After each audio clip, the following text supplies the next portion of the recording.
look, man, I just landed in Miami right now, so I'm gonna make this real brief.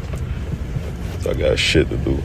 But it's a lot of people that's like respectable that I listen to that's trying to tell me like, yeah, don't feed into this, don't do this. That's only because I lead by example, you feel me? But sometimes you gotta make an example out of people, you know? And I'm saying all that to say, like, I give a nigga my page, you can have my profile, my platform for 48 hours, 28 hours, whatever, however the fucking long it's gonna take for this shit to delete. And that's only because they gonna forget about you in another 24 hours.